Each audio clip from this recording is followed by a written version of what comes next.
এই যে দেখছেন, এটা একটা কাব্যগ্রন্থ, 2000 বছরের সর্ববৃহৎ কাব্যগ্রন্থ।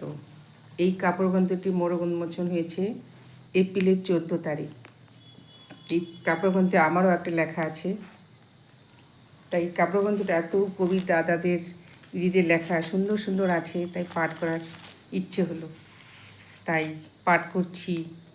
কবি নির্মলেন্দু গুণের লেখা মানুষ। আমি হয়তো মানুষ নই, মানুষগুলো অন্য রকম। হাঁটতে পারে, বসতে পারে, এ ঘর থেকে ও ঘরে যায়। মানুষগুলো অন্য রকম, সাপে কাটলে দৌড়ে পালায়। আমি হয়তো মানুষ নই, সারাটা দিন দাঁড়িয়ে থাকি, গাছের মতো দাঁড়িয়ে থাকি। সাপে কাটলে টের পাই না, সিনেমা দেখে গান গাই না, অনেক দিন বরফ মাখা জল খাই না। কি করে তাও বেঁচে থাকছি। ছবি আঁকছি সকালবেলা, দুপুরবেলা, অবাক করে সারাদিন বেঁচেই আছি আমার মতো। অবাক লাগে, আমি হয়তো মানুষ নই। মানুষ হলে জুতো থাকতো, বাড়ি থাকতো, ঘর থাকতো।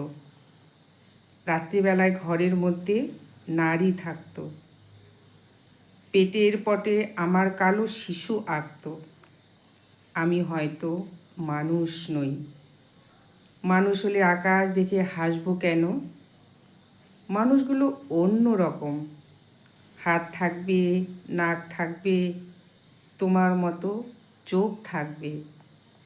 ভালোবাসার কথা দিলেই কথা রাখবে। মানুষ হলে উরুর মধ্যে দাগ থাকতো, চোখের মধ্যে অভিমানের রাগ থাকতো। বাবা থাকতো, বোন থাকতো, ভালোবাসার লোভ থাকতো। হঠাৎ করে মরে যাবার ভয় থাকতো। আমি হয়তো মানুষ নই। মানুষ হলে তোমাকে নিয়ে কবিতা লেখা আর হতো না।